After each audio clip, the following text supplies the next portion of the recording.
On this installment of Creative Cabin Fever, I am joined by Pastiche. She's been chasing down the fame to find her own heaven. We're very excited to hear all about that journey. Pastiche, how are you? I'm good, Harry. I love that intro. That is nice. I Thank really appreciate that. I really appreciate that. That was cool. I'm going to use that. you. 100%. Yeah, I'm going to completely plagiarize you. But yeah, it's really good to meet you. So obviously you released Chasing Down the Fame and you're just about to bring out a new baby called Heaven. How does it feel to release during lockdown? I didn't really have a choice. So it was kind of like, it doesn't really matter how you feel because it has to come out sometime, I think I'd graduated, well, I'd finished college back in May of 2020 and I studied music. And I knew that once I'd finished my thesis and stuff, I was like, okay, I need to get this out there. Let's figure this out. But then obviously, like that was kind of my plan from the start, I didn't want to ever rush anything. But then, March hits and I was meant to be doing a gig in Whelan's on the April. I was meant to be opening up for one of my friends' band, Kind. They're amazing. And that was meant to be kind of like my kind of launch, if you will. But that did not happen. So I was like, okay, let's adapt, let's overcome. And then me and my friend Fergie, who plays drums for me when I have like a full backline, I met him through friends in college and stuff. So I was like, here, do you want to be my producer? Let's do this from home and let's just, because I had loads of songs written, but it was kind of a thing of I wasn't sure how I wanted to go with producing it and stuff. And so he was like, sure, let's try. And then that's how Chasing Down the Fame was born. And we kind of worked that, through the summer with loads of other things that we tried, but that one really sticked. And I was like, I think this is going to be the first song. And then we just were like, okay, let's just start this now. Because, we could have sat on it and waited to do things like a launch gig and all that stuff, but you just don't know. Like, we still don't know how long this is going to be going on for. So you do have to just kind of adapt and overcome. And so, so we filmed a music video, COVID safe, during lockdown. I think that was October.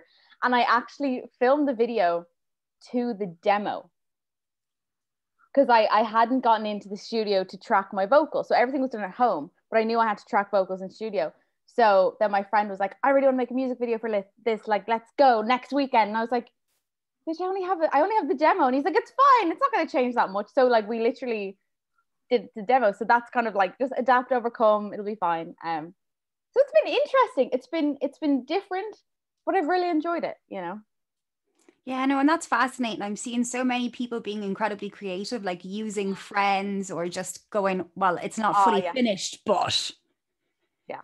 That's what you have to do. And I'm so blessed to have so many amazing creative people around me that I know, like even my friend Matthew, who is kind of the brain behind the band Kind. I was on to him like, oh, what do I do? I need to get like a picture done for the cover and stuff. And he was like, oh, I'll help you. And he did the cover for me and he's amazing. And he also did my logo. Like we got in a Zoom and we just were like firing things back and forth. And, it's great to have friends like that you can just, call and they're like, yeah, let's do this, yeah, it's great. It's great to have that kind of community around you. absolutely. And like, obviously, it's really difficult for artists at the moment because you can't really perform in the normal route. But you did actually do a live stream this week and I really enjoyed it. So I'd love to talk about that if you don't mind. Yeah, for sure, for sure. I played a gig in the Sound House with Fluttertone and Fend Media, and it was so nice. It was so amazing. I found out about it like 5 days before, and I had no idea how I was going to do it. And I rang my friend Jack, who plays guitar with me, and I was like, "Are you free one day?" And he was like, "Of course I'm free one day. No one can do anything." And I was like, "Okay, well we need to put a set together." And he was like, "What?" And I was like, "We have a gig." And he was just so confused. And he was like, "All right," he knows I'm crazy, so he was just like, "Sure, let's just go with it." And somehow we got together 9 songs. And well, I mean, these are songs we'd worked on before and stuff, but and just push all together and kind of just prayed that it would work because especially with like live gigs are live, but like you have an audience and there's probably only 1 or 2 people like with their phones, but like a live stream is live like that shit is on camera for good, which kind of like put the pressure, but I kind of, I don't mean to say I perform good under pressure, but it's like the nervous energy just comes up with me, and you get to a point where you're just like, oh, this is happening whether I like it or not. I've already said yes, so you know. But it was so much fun, and I got to play Heaven, which is coming out. So we did like an acoustic version of that, and we played that at the end of the set, which is amazing. And we played some kind of unreleased music. We played one song that I literally wrote like a month or two ago, and we just kind of slapped that together. Drive Me Crazy, it's on my YouTube channel. But yeah, it was fun, and I love that kind of go approach to things, because then it means I don't have to think about anything. Yeah, no, you're right. It's a completely different world we're living in right now, and it's both brilliant and terrifying performing to an empty room, because like there's people like me usually who are there like coordinating the thing. I feel privileged beyond, but it is strange being in an empty room. Like even the echo of your voice or the way you hear yourself is just not the same, and then you're not getting a crowd energy in the normal way. You're getting everything typed into you, so it is an adjustment period for everyone. But you did great. You had incredible banter with people at home. I think that's a really important thing to do when you're doing a live stream. And considering you only had 5 days to do it, like if I'd never heard that, I would have thought you had months to prepare this. So well done. Yeah, like I I wish I could say I'm not used to playing to empty rooms. But yeah. But yeah. I mean, look, we've all played to empty rooms, you know, build characters, I say. So it definitely wasn't out of my comfort zone. But no, I just enjoy it. Like when I get up on stage and I just start singing, it's kind of funny. I kind of call myself like I'm an introverted extrovert. Like I love the attention, but I don't. You know, I don't know what it is. Maybe it's like the stage school kid in me. I don't know what it is, but yeah, I was really happy with how it went, and I had this kind of like script in my mind of like, okay, what I'm going to say between each song, keep it super professional. But then when I get up there, it's just like, you know. And I called someone like a douchebag. Oh, it was just you know, my brain just goes a bit wild. But it was fun. It's all in good fun, you know. Yeah, it was good. It was great. Yeah, no, it was very enjoyable, and fair play for even going, okay, I'll do it. I'll take this chance. I have 5 days to go. I'm going to make it happen. That's what we need more of. We need people that are just taking the chances that are there right now, because there aren't many. So well done. Absolutely well done. That's now, what, like, oh, sorry, you go ahead. No, but that's just what my mom said to me. She was like, you're stupid if you don't do it. And I was like, well, my mom said I have to do it, so I have to do it. Moms know best. My mom actually watches these interviews. It's a fun thing, and then she'll send me a little review of the person afterwards and what their song was like, so await that. Hello, give me a good review, please. I like slipper a 50, you know. Brown envelope. Yeah. Yeah, no, it's great. It's incredible. The fact that you're even releasing another song so soon is just absolutely amazing. Like you obviously were super lucky to get the video done when you did it, and you took a chance there as well. I think more people could take a lot of maybe advice, or maybe like just be a little bit like, oh, maybe it is possible, because it is. Everything is possible. All you do is put one foot in front of the other and see where you land.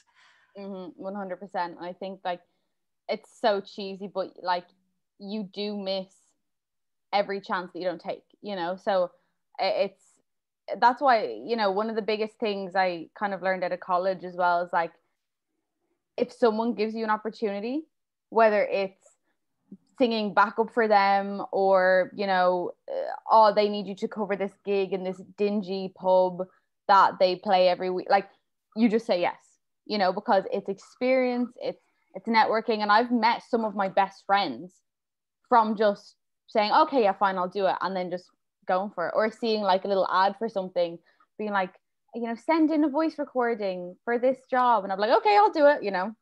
You just gotta go for it. Absolutely.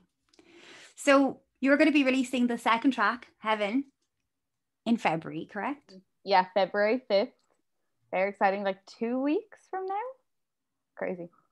Yeah, I'm super excited. And again, like you said, I'm so lucky that I was able to get that out, because that was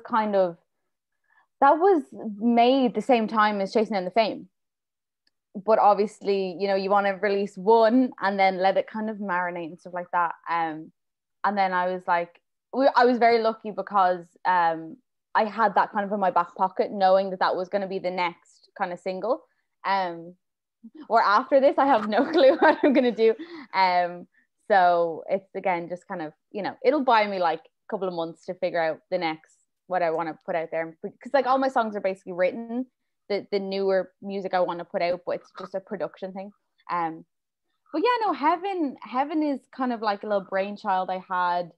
I think I feel like I was watching a prison documentary, and someone made I know I love prison documentaries. And someone made a reference of like how, I think it was like they were homeless and they had a really horrible life out on the street, and how they were kind of like, people see prison as hell, but to me it's heaven, because out there is hell. And I was like, this is a good idea for a song. And that's how the kind of hook of, if this is hell, then I don't want to go to heaven, kind of came along. So I get really strange bouts of inspiration. So that's kind of how it came along, and I kind of built the song around that. And I was like, okay, well, what does that mean? If this is hell, then I don't want to go to heaven. And I was like, okay, well, what about like, you know, a really toxic relationship that, you know, you had when you were younger? And you kind of, you know, when you're a teenager, you like romanticize like, oh my God, like he's texting me, but he won't talk to me in public. This is so, ooh, you know. But in reality, it's like, no, that's stupid. That guy's an asshole. But like in your head, it's, oh, you think this is hell, but to me, this is the best thing that's ever happened to me. You know, if this is hell, I don't want to go to heaven, you know, that kind of premise. And that's kind of what the song is all about. But at the same time, it's not sad. It's what I would call a finisher at a gig festival kind of song, which is the kind of music I want to put out. I want to put out pop music. I want to put out, you know, fun music, even though if it has underlying tones or meanings or whatever, I just want to put out good music that people want to listen to.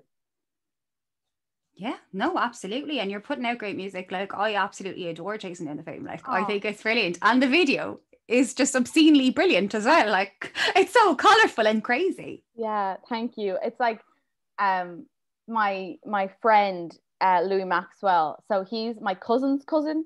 So we're not related, but we're like, we've always kind of known that we're both the weird artsy people of the family. And when I wanted to send the song to him before it was released, and I was like, what do you think? You know, I'm so bad for that. Like, even if I get shots, I'm like sending it to all my friends. I'm like, look how cool this is, but don't tell anyone because it's not coming out for like 2 months. So I need to stop that. But I sent it to him, and he is amazing. He does like short films, and he's done music videos before, and he really wants to get more into music videos. And so I just sent it to him, not even thinking. And he was like, let's do a music video. And I was like, okay, why not? So we did, and we planned it. I think that was planned in like 2 weeks. I know we met up once, and then he brought on like an assistant, Ben Brady, who's amazing. I brought a girl who I work with who did I did some photography with her before, Naomi. She's amazing. I was like, let's do 2 birds, 1 stone. Let's do photography and music video on the same day, you know, just get the ball rolling. And then he brought in set designer Neve Lynham, who I actually went to school with, which is so crazy. And I gave them Pinterest boards, I gave them ideas.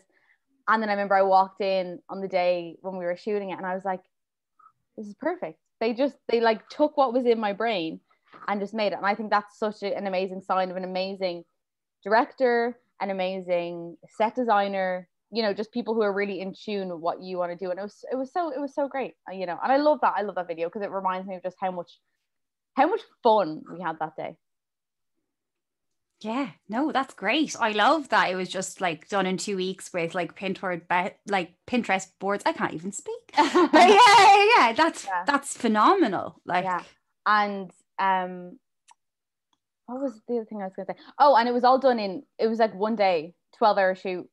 We just started and we just went 12 hours with a little break in between, and I was dead, like, but because I had these massive heels on. And then we were out in the, you know, the scene where I like hit the TV and stuff. So that was in October. So it was genuinely like 2 degrees. And I'm in these tiny little undies, tights, and I made a bra out of like this fragile masking tape. I was freezing. I was so cold. But Neve, who was the kind of set designer, that girl, she blew my mind that day, because she, like, I'd be like, oh, my nail fell off. She's like, I have the glue. And then, like, we'd be doing a shot outside, and, you know, Louis would be like, oh, that branch is in the way. I have scissors, I'll cut it down, you know? And then I would be like there shivering, and she's like, don't worry, I brought you a hot water bottle. I was like, you're the best. Like, she's so good at her job. But yeah, it was very cold, but it was worth it because it looked amazing. Yeah, it looks phenomenal. That's just a Thanks. great story. And you're right. It's great to have people that forward think that much, like with nail glue and hot water bottles. Yeah. Yeah, she's amazing. The whole team was amazing. Like, if any of them weren't there, it wouldn't have been what it is, you know? Great. Yeah. So, like, obviously, we're all missing gigs except for the online streaming ones, which are brilliant, but they're just not quite the same. So, I'm curious to hear about some of your gig memories, either your own or gigs you've attended, and maybe the venues in which you've seen them that you liked most or least. I'm okay with the bad stories too. God. Okay. Well, I know my first time, because I went to BIM, and I remember my first year of college in BIM, I was doing backing vocals for someone, and we auditioned for the BIM gig that they do, like, it's called end of term. So at the end of every term, they'll rent out either Whelan's or the Button Factory, and was in the Button Factory. And it was like my first time auditioning, and I was doing backing vocals for this girl, and I was like, oh my god, this is so good. I'm so excited. We got the gig. I was like, amazing. We were doing, oh my god, what song are we doing? Change the World. If I could change the world, I would be a son. That one. And it was great. It was so much fun. And we were rehearsing for it, and then the day before the gig, I got the worst kidney infection of my life. I was like paralyzed, and like I was only like 18 at the time, so I was like, this is the worst thing that's ever happened to me, you know, I'm done. And I just remember I was in so much pain, but I knew, I was like, I know I have to do it. So I went in, and this was like our first end of term gig of college and stuff. And I remember I went in, we did a rehearsal in this studio space in Temple Bar. I can't remember, Temple Bar Studios, I think. I don't know, it's like underground. And we did a rehearsal in there, and I was like in these heels, and I couldn't move. Like, I was singing, but I was like, I am in so much pain, but I knew I had to do it. And then I remember, I think we were first on the gig as well, which was awful, because like, obviously it's like a new year, new people. So, you know, we hobble up, well, I hobble up on stage, and I'm like, it's fine, you know, your kidney might burst, but you're gonna be fine, just make this song. And then of course, like, everyone is just like nowhere near the stage. Everyone's just like, you know, all the way back, and we were only in first year, so we weren't gonna be like, guys, come on, like, come forward. And I sat there, and I didn't sit, I stood, and I sang the song, and then I hobbled back off stage, and I rang my dad, and I was like, can you collect me? I was like, I'm in so much pain. And then I had to go to like the BHI urgent care, and I had a really bad kidney infection. So that wasn't fun, but I did it. But other than that, like, I've gone to some amazing gigs as well. Like, I love going to my favorite thing about Dublin, especially like when I was in college and stuff, and kind of being really in that music scene, even though I wasn't like, you know, releasing music myself, was like, you'd be in college, and then everyone like, oh, let's go for a couple of pints, and then you end up going to like Whelan's. You're like, oh, what's going on upstairs? And you just end up at a gig at some band that you don't know, but it's just a great night. Like, those are my favorite nights. Those are my favorite gigs. And other than that, like, if we're talking about like big pop stars, I went to see, when I was 15 or 16, I asked for tickets to the Art Pop Ball, Lady Gaga, for my birthday, and my dad got them standing tickets, and I got two, and it was the best night of my life, because I remember when she dropped that album. I'm such a Lady Gaga stan, and she dropped that album, and no one liked it, and I was like, how do you not like this? This is genius, this is brilliant. It's like, it was just so good. So me and my friend went, and we were like 5 heads from the bar, and just seeing that woman in person was just the best moment of my life. Like, and she hasn't been back since, which is criminal. I really wanted to go to, she did a jazz album with Tony Bennett, and I love jazz. That never came here. She did the Joanne album. That never came here. I'm hoping Chromatica, maybe 2021. Hopefully that comes here, because I will just give all my money. I'd be like, take my money, I don't care. Yeah, literally. But yeah, and I mean, every Irish person, it's like your first gig is probably Westlife or Boyzone, you know. So mine was Westlife, and that was pretty amazing too. But I'm also a big musical theater lover. So so I love the last one I went to see, I believe was Avenue Q when that was here in 2019, maybe. I went to see Avenue Q. That was amazing. I got to see Waitress on Broadway. I've seen Tootsie on Broadway. I'm such a, so those are the kind of things, like, I'm sitting on my seat and I'm like, I want to be up there. I want to be doing that on stage. And they just leave me like so like hungry or something, That'd be another dream of mine, to be like a musical theater singer. But let's just focus on like the pastiche stuff for now. No, and we should. You were actually referred to as an Irish Lady Gaga not so long ago, and that blew your mind. I remember that, going, wow, that must actually have warbled her. So I was going to ask about your influences. I had assumed she was one, but who else kind of helps you on your way? I will say, I think that was Chris from 2FM who said that. And I like almost peed myself. When he said that, I actually almost peed myself. I was like, you did not. Because it was almost like I wrote that, and I was like, had it like go into his head, being like, read this, tell them this. But he just said it of his own will, and that was amazing. But yeah, that was so cool. Oh yeah, so Lady Gaga influence. I still remember the day when it was like 2008, 2009. I was in like 6th class, I think, and I was in the car home with my dad, and Just Dance played on the radio for the first time. And I was like, who is this? This is amazing. And then I remember me and all my friends would be talking about it in school. And we'd be like, do you see she has a big like lightning bolt tattoo on her face? We all thought it was a real tattoo. Like, it was clearly just like eyeliner. And then, everyone would be like, I heard she's a man. And it was just like, oh, and it was just all this, amazing stuff that it blew my mind. It really, brought me into knowledge of, because I think when I was growing up in Ireland, like, I don't ever remember like the gay community being a prominent part of my life, I was on like 11 or 12, but I remember when I discovered her, and she'd like always be talking about, this gay community. It really opened my eyes to it. And to this day, I'm such a lover of gay culture, and it really introduced me to that whole like lifestyle and stuff. And that was a really big thing for me, especially being, like 11 or 12, being introduced to this whole other world of even, drag and stuff like that. I just think it just blew my mind. And to this day, like, I'm obsessed with gay culture and drag. The George is like the best place ever. Like, if you're ever having a bad day, you just go to the George and you're gonna have you'll be fine, so that was, so eye-opening to me. But then also her sound and stuff, and I was so lucky to grow up with the likes of, then Katy Perry came out at the same time. It's like, that was the best time ever. You had like Hot and Cold, and then Just Dance on the radio. It was the best. But yeah, and then also learning that she wasn't just this kind of fluffy pop star.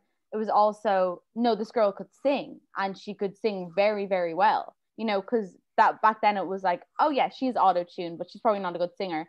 And then she'd come out and she'd sing live, and she could belt out any song. And I was like, that's really inspiring, and that's why even when I was studying music, I thought it was so important to be able to sing different genres. Like, I really enjoy singing rock music. I really enjoy singing jazz. I love singing musical theater. I'm also a vocal teacher, so that's a really big part of my life, is all these different genres. And you kind of do get that in my music. Like, I use a lot of vibrato, which would be more of a musical theater style thing. I use a lot of grit and growl, which would be more of a, you know, thing from rock music. But yeah, and then just how she, you know, bent all these different genres. You know, it's just so amazing. And then I have a tattoo. I have a tattoo of a trumpet on my arm, and she has one. She has like a big trumpet here that Tony Bennett drew for her when they're doing the Cheek to Cheek album. And it's like I love that tattoo. And so I was like, I want a trumpet because my dad also played the trumpet. So it's kind of like, I was like, ooh, me and Lady Gaga. So it was kind of like my dad's musical and stuff. So I wanted to get something, you know, for that. So yeah, so I have a big trumpet on my arm now, which is like an ode to Lady Gaga, an ode to music, an ode to jazz, an ode to my dad, and all that good stuff. Amazing. And I love that you're able to talk like so passionately and verbosely about like your different musical ranges and how that is, because I had no idea you're a musical coach as well. So yeah, that's amazing. Yeah, and I love, like, I really I'm so biased. Like, my students will come in and they'll be like, oh, I'm gonna sing Lewis Capaldi. I'm like, no, let's do Dear Evan Hansen. I'm like, let's do musical theater. But I'm so lucky, like all my students are so amazing. And I think to see you know, the growth of someone's voice is just so incredible. Like, even I was texting my producer Fergie. I was like, oh, did you catch the gig? And unfortunately he didn't, because his boiler broke that night and he was like up the whole night trying to fix it. So he's like, oh, I'm gonna catch up on it now.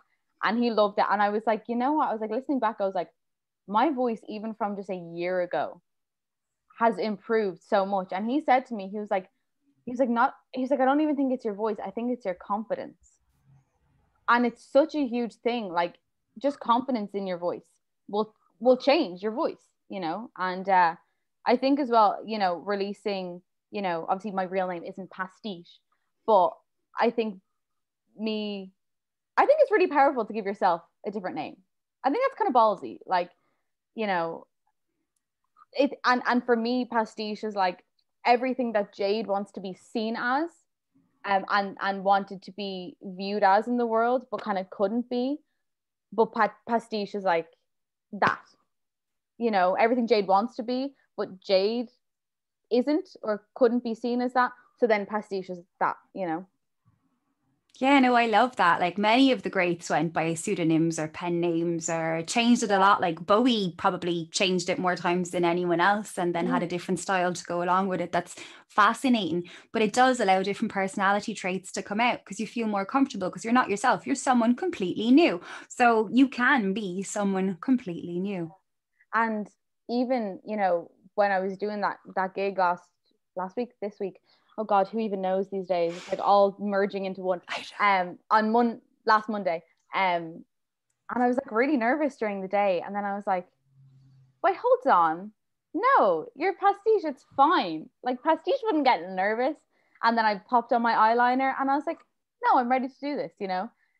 So it is genuinely almost like a shield in a way, because it's like if I'm writing all these, you know, one of the songs I sang at the gig there, two actually, Growing Pains is an extremely personal song, and Drive Me Crazy, also an extremely personal song, that I feel like if I got up there obviously, yes, I am Jade, I'm born Jade, but if I got up there in the mindset of this is Jade singing these songs that Jade wrote, it will be really terrifying. But if I'm in the mindset of this is Pastiche singing a song that she wrote, it's different, you know. It's just like mind games with yourself, but it works. So I'm not going to argue with the science behind it. I'm not going to argue.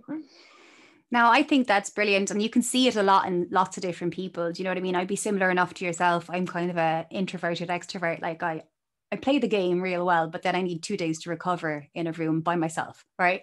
Yeah. Like even if I remember, like, I'd go on holidays with my best friend, Lara, and I'd go away with her family. I'm really close to her family. And I'd go away to France with her family. And it's like constantly being around people for like 2 weeks straight. And even when I'd be like 14, and they'd be like, right, we're all going into the beach. And I'd be like, I'm just going to stay here. And they'd be like, are you okay? And I'd be like, no, I actually just need to be alone. And even at like 14 years old, I knew that I needed a space where I was just by myself, recharging almost from all the human interaction, you know. Because I'm definitely a very, I don't mean to say like independent person or like lonely person, but kind of a bit of both. I love being by myself. I really do. Even though I love being around people and I love being in front of people and stuff, I really love being by myself. Yeah. I feel that. I feel that. It's like, because I have my son, let's say like 4 days in the week, and then 2.5 days his dad will take him. So I get my work done. But like, I literally have not a minute to myself, because on the work days, all I'm doing is working. And then on my Sundays, all I'm doing is being a mom, which I love both of those things. But you know, every so often, I just love a day where my phone wasn't on. Yeah. Yeah. I mean, the furthest I've gone is 2 cats. So, I mean, kind of different to a human, but I can relate in that way, and especially like when Chasing Down the Fame was released, everything was so go go go go go. Like you're being featured here, you're doing an interview here. Obviously, I was lucky because it was all at home. Um, you know, okay, I need to put content out so people are seeing this. I need to post this picture. I need to do this, that, and the other. And then it came to Christmas, and I genuinely had 2 or 3 weeks where I was like, I want to do nothing music, because it was kind of so much. And even if it doesn't look like that from an outside perspective, for me, it's really a lot, and it can get really stressful. And so I was just like, okay, I need to just take 3 weeks to myself, and then we'll worry about the next step, you know. Um, so that's it's what you have to do sometimes, and unfortunately, like when you have a child, sometimes you don't get that luxury of just shutting the world out, you know. But I'm sure, you know, you find other ways to introduce that kind of silence in your life almost. Yeah, exactly. And it's really important, right, to take that time. So fair play to you for going, actually, these next 3 weeks, I'm going to go back to being Jade for a while. Yeah. Oh, I would crack. I would genuinely have an absolute meltdown. Like all my happy pills would like stop working. Like I just did not want to go down that route. I was like, we need to slow down because this is getting a bit too manic for my liking.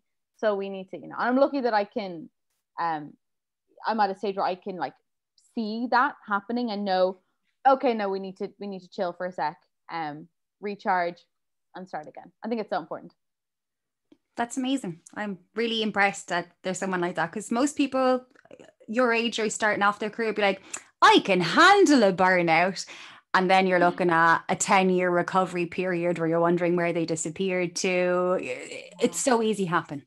Yeah, and that's the thing. It's like it is a marathon. It's not a sprint, you know. And that's the thing. Like I I had applied for I think it was like the 2FM Rising, and again that was me in a state like, yeah, I had applied for this before Chasing Down the Fame had even come out. I was like, and I wrote in my thing like, oh yeah, it comes out next week, like I swear. And then I was talking to my friend about it, and I was like, because it got like released last week, whatever. And they're like, oh, did you end up getting that? And I was like, no. And they were like, oh, you disappointed? I was like, yeah, like you're always I mean, nothing really like her. Like I was a stage school kid. I've been to auditions where they're literally like, no, she won't fit in the costume. No, she's too many freckles. No, her teeth are weird. Like it's not gonna hurt me. And I was kind of like, like it would have been nice. And they're just like, you didn't have a song out though. And I was like, yeah, I just didn't have a song out, did I? Like, why would I, you know? But it's just funny. It's funny how we do that to ourselves almost. So, you know, hopefully 2FM Rising next year when I have more than 0 songs out. No doubt. Like, no doubt. Like, it's going to happen.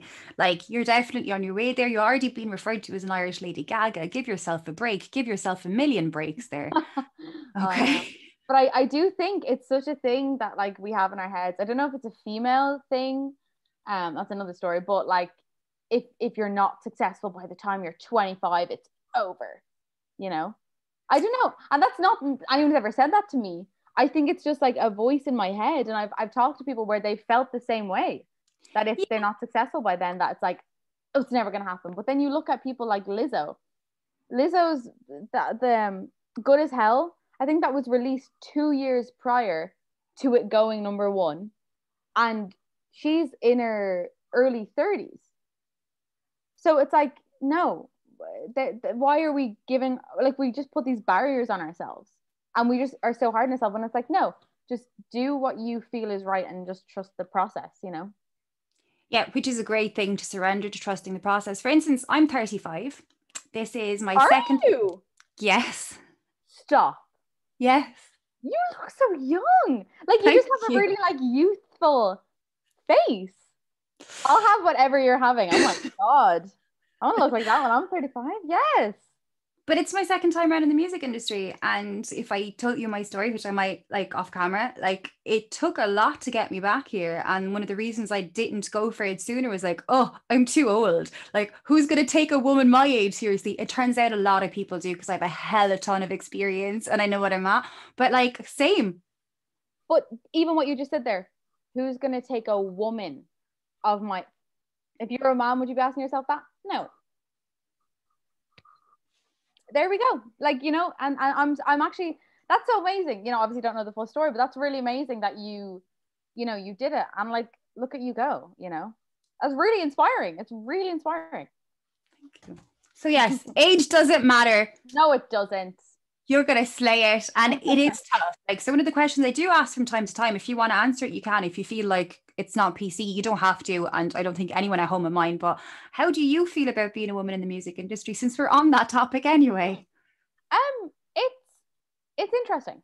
I feel from my experience as a woman, as a cisgender white woman, I understand that yes, I do have privileges, you know, but I also think women as a whole, especially in the Irish music industry, we don't get the support or the kind of accolades that are deserved. You know, you have like even taking me out of the picture. Let's just have like a normal conversation. You have such insane Irish artists. It blows my mind at the how talented Irish women are. Why are we hearing the same Irish men? Like I'd be listening to a radio station and I could change 3 times and it's the same song with the same Irish guy. And I'm like, that's no hate to him or them or whoever. It's like, that's a great song. Well done. But where's Ruth Ann? Where's Soleil? And Soleil has more songs than just Love Tonight that you can play, you know? Erica Cody, Calculated is fantastic. Needs to, and obviously, yes, it's done very well. But she's insane. And then you have Lyra, who I'm kind of new to, but she's fantastic. And it's like, I did a live stream with Lyra. Sorry, I did a live stream with Lyra in December in Cyprus Avenue. It's available on the Viking Promotions page. It's amazing. I think I've got over 50K views for that live stream, right? But like, she just like, I'd never heard of her before having worked with her, right? And then I saw her. She is an utter professional. Like, she is incredible. She is a pop star with a brain on her, who like produced her own Christmas album there just gone. Like, she has these incredibly wild ideas, same thing as yourself, a persona that she goes along with, but she's really down to earth and kind and lovely. Lyra should be on the radio more, you're right. But everyone you mentioned, same, just Lyra, because I've worked with her, so I know what she's like, you know? But her, I think her especially, like she really grabbed my attention because her voice is so different. And she has this kind of operatic Florence and the Machine style of voice. But I don't it's just such an interesting sound, and she's, you can just tell even by her vocal performance how talented that girl is. Like it's next to none, clearly, how much work she's put into not only, you know, the business side of things and the production side of things, but just her vocals. It's brain. It just, you know, and I'm so happy to see that she's getting so much, you know, support, because it's deserved, you know. But even I saw the it was like the, what's it called, the radio statistics or something about, I'm not sure if you saw it. And yes, while radio is making that push, you know, we're still not seeing enough, you know. And I hate the argument of, well, maybe if women put out good music, they'd play it. You see all these men on Facebook saying this, and it's like, women are putting out great music.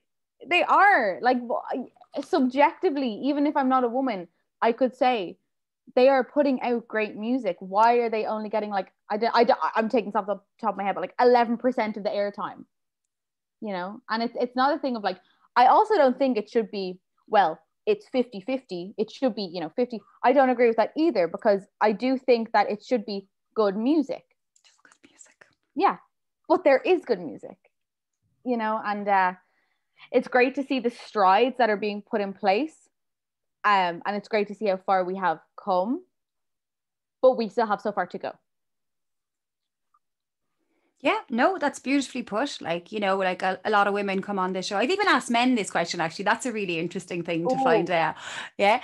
And they've all been really respectful and cool. Like, for instance, there's one guy, he's in a Belfast band and they have a female lead singer. And he's like, female fronted is not a genre. And he's right. It's not a genre, right? You need to stop saying it's a genre. Bands who have female front women need to stop using it as a genre, because it's not a genre. Like, look, it's literally being like, look, we're inclusive. We've a woman. It's like, what? Oh, it's just, yeah. Are you going to adopt a panda from China in order to have it in the, like, you could be that inclusive too. Like your pet panda could be brilliant gimmick for the band. Like, we are not a gimmick. We are talented individuals who work just as hard. We're just different. Like, our qualities and our differences are actually what makes us stronger together. So like this constant, it just doesn't make sense. And I think as well, the one thing I hate is like that performative feminist approach. It's like you just said, like, look, we have a woman, we're inclusive. It's like, and I'm also of the mindset of it shouldn't matter what you have between your legs to be on a radio, to be part of a percentage. You should just be acknowledging the fantastic females in this industry that are putting out fantastic music. It just doesn't mind. But we're getting there. We're slowly getting there. Yeah, no, there's definitely a wave of change. Like, even myself now, my second time round, the way I'm treated is completely different to where it was 6 or 7 years ago. Like, I have an idea now. It doesn't have to be passed to 3 men before a man in the room actually says it to one of the guys and they go, that's a great idea. Now I have ideas and they're like, yeah, let's do it. But, so just stuff like that. It's amazing. Like, I get to lead teams of people. Like, I'm a coordinator. Like, I get trusted with jobs that 10 years ago, I'm going to be honest, there was no way I was going to have those opportunities. That's crazy. It's amazing for me to kind of actually hear that firsthand as well, because it's so, like, it seems so as taboo to talk about it, when it's like, it shouldn't be taboo. It's just, it's true. Like, and there's a lot of people who are scared to talk about it, but I don't think you should be scared to talk about doing what's right, which is equality. It's for me, it's just, I don't understand why some people just can't wrap their head around it. I really don't. Maybe that's me being, a naive little woman. But sure, it's crazy. But it's really interesting to hear that story, because obviously, I'm 22, 23, one of those. So again, I've only been in this, industry, if you will, a couple of years. And it's very interesting to hear your experience from when you started to how it is now. Yeah, no, it's been a wonderful journey. Like, I love doing what I do and I love being respected doing it. But yeah, definitely, I can see a giant wave of change. Like, I'm no longer treated like a pretty girl on the side of the room. Like, I get respected without having to be like a Nazi about it either. Because I find a lot, well, my own experience with working with other women is sometimes they have to have a lot more masculine energy in order to feel respected. Whereas I'm like a teddy bear. Like, I bring crew like donuts and I make sure that they feel good every day, while also being not strict but fair. Like, it's like, if I see something I'm not happy about, I approach it in a kind manner. I think I get that from being a mom. Like, I just have a way about me. Whereas like sometimes I guess you feel so unrespected that you feel like you have to be real tough all the time. Yeah. But yeah, it's been. I feel that, especially, I'm so lucky to work with people, especially who play like my backline and stuff, who I've fleshed out songs with and stuff, who are just so amazing. you know, I have my friend Sarah who do just keys and backing vocals, my friend Mel who will play bass for me, and these are the people I hope to have with me when I'm playing full shows. Jack who played guitar for me the other night, and Fergie who's like my producer slash my drummer, and they're so supportive, and they don't. It's like gender is just not a thing in the room, you know. It's not. It's just not an issue, and it's so refreshing to work with people like that, because I have been in rooms when I've been, you know, working with people and I'll make a suggestion and they look at me sideways, kind of like, you're just the vocalist, can you just like while the real men decide what we're going to do with the song, you know. So it's really amazing to have those people around you who just treat you as equal, and it's the same way like I expect to treat people equally too. And sometimes I do have to be assertive, and especially if it's my rehearsal and I'm, you know, I don't want to waste these people's time either. So I'd be like, okay, guys, come on, let's go, let's run this one more time. But my band know that it's not me being, you know, bossy or bitchy. It's me being, you know, assertive, being like, okay, let's keep ourselves on track. Yeah, that's amazing. And I'm hearing so many people with positive stories like you, and even me being able to tell you my positive story. I believe it is changing. And conversations like this, I also believe, are what's necessary to change. 100%. Feeling uncomfortable is really important part of the growth. Like, you know, everyone talks about how butterflies are in these lovely cocoons. Yet while they're in there, like they're literally disintegrating to become a butterfly. Like that's what we have to do as humans to transform too. It's just. Yeah, totally agree.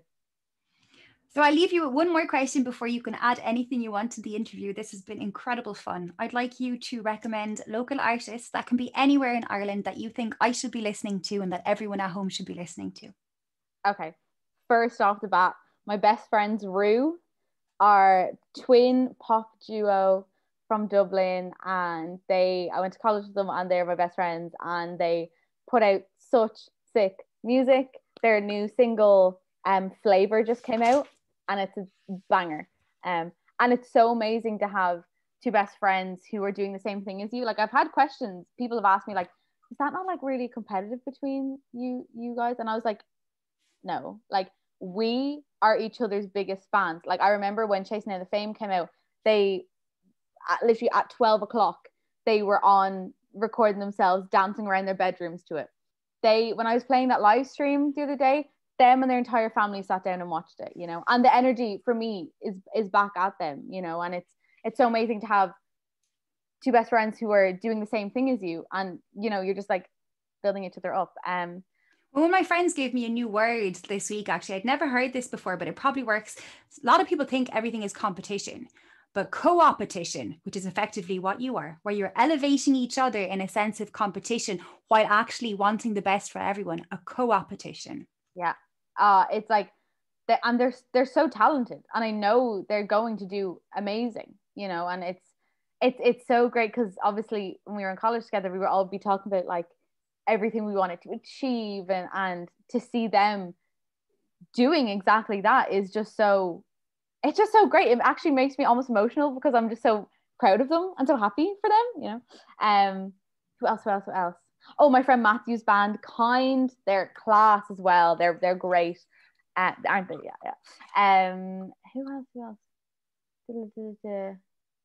Let me think. Sorry, why does this always No, this always happens. I'm a big fan of Bobby Arlo.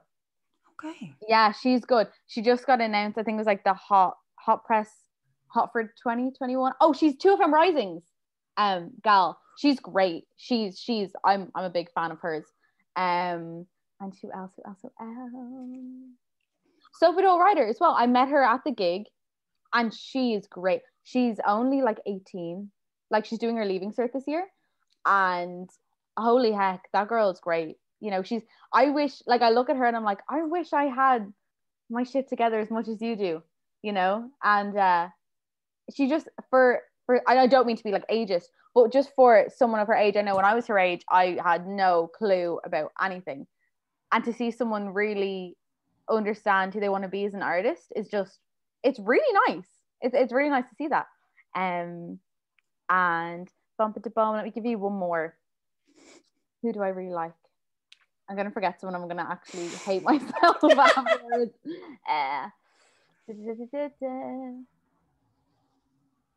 Let me think. Sorry, my cat is like scratching at the door. Oh.